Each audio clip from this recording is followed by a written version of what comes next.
উমর মসজিদে নববীতে সালাত আদায় করছিলেন। তারপরে কি ঘটনা শুনেন। হযরত উমর মসজিদে সালাত আদায় করছিলেন এশারের সময়। নবীজি মরে যাওয়ার পর, আবু বকর মরে যাওয়ার পর, এমন সময় নবীজির সাহাবী হযরত ওমর বন্ধুরি ইমামতি করছিলেন। পিছন থেকে আবু লুলু তরবারি বের করে হযরত ওমরের পিছন দিকে তরবারি মেরে দিল। যেমন পিছে দিকে মেরে দিল, পেট দিয়ে তার বেরিয়ে গেল। লাড়ি ভুড়ি সব নামাজের অবস্থায় বের হয়ে গেল। পিছন দিক থেকে সাহাবীরা বলছেন, কেন ওঠে না, কেন ওঠে না, কেন ওঠে না। এই চিন্তা ভাবনা করতে করতে বন্ধুরে দেখছেন হযরত ওমর বেহুশ হয়ে পড়ে আছে। তাকে উঠিয়ে বাড়ি নিয়ে গেল। বাড়ি নিয়ে যাওয়া হলো। যাই দাই সব পেটের মধ্যে বের হয়ে যায়, দুধ দাই দুধ বের হয়ে যায়। এমন সময় হযরত ওমর বেটাকে ডাকছেন, আব্দুল্লাহ রে, বেটা রে, শুনে নাও, শুনে নাও, তোমার আব্বা আর বাঁচবে না রে বেটা আব্দুল্লাহ।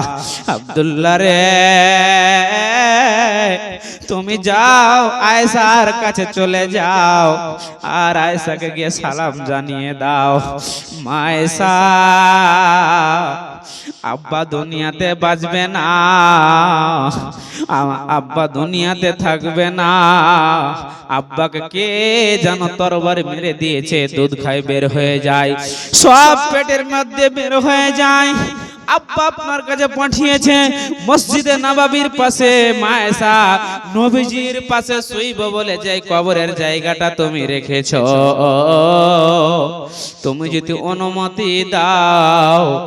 আব্বা বলেছে, আয়েশা যদি অনুমতি দেয় রে আব্দুল্লাহ, আমি নবীজির পাশে সারা জীবনের মতো কবরে শুয়ে যাব। মা আয়েশা কাঁদছেন, আব্বা জান, মায়েরা শুনে যান। আব্দুল্লাহ কাঁদছেন। এমন সময় আয়েশা বলছেন, আব্দুল্লাহ রে, তোমার আব্বা দিনের জন্য বহু কষ্ট করেছে আব্দুল্লাহ, যখন তোমার আব্বা পাঠিয়েছে যাও, তোমার আব্বাকে আমি নবীজির পাশে সবার জন্য অনুমতি দিয়ে দিলাম। চলে গেল আব্বার কাছে। আব্বা, আপনার জন্য খোঁজ খবর আমি নিয়ে আসলাম আব্বা। যে খবরটা নেওয়ার জন্য পাঠিয়েছিলেন আয়েশা আপনাকে এই জায়গাটা দিয়ে দিল। আব্দুল্লাহর আব্বা ওমর কাঁদছে, বেটা রে, আমি যখন মরে যাব বেটা রে, আল্লাহ কবরে আমার সঙ্গে কি ব্যবহার করবি।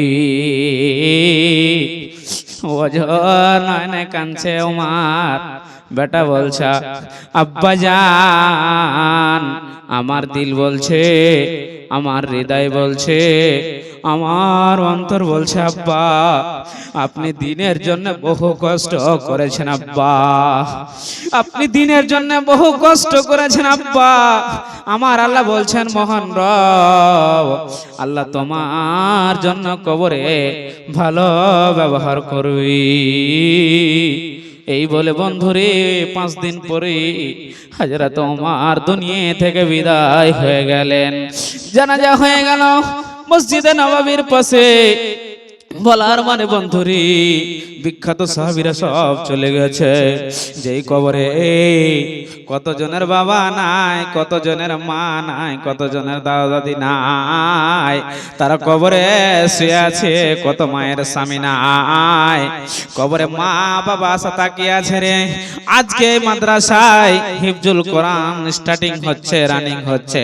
এই মাদ্রাসায় নতুন বিল্ডিং, নতুন রুম গুলো বনছে। আশা তাকিয়ে আছে আমার আব্দুল্লাহ 2000, 5000, 1000 দান করবে। আমার বেটা 2 কুইন্টাল 1 কুইন্টাল সারিয়া সিমেন্ট দেবে, আর আমি জান্নাত চলে যাব। কোন কি আল্লাহ ওয়ালি আল্লাহর বান্দি নাই নাকি? আমার মা বেটি মন নাই নাকি রে? আজকে মায়ের জন্য, স্বামীর জন্য, আব্বার জন্য আমি মুসাফির হালাতে আছি। একটা পায়াল খুলে দেবে, একটা আংটি খুলে দেবে, একটা হার খুলে দেবে। দোয়া করে দেব মা আমার বোনেরা বেটিরা, যেই তান আপনার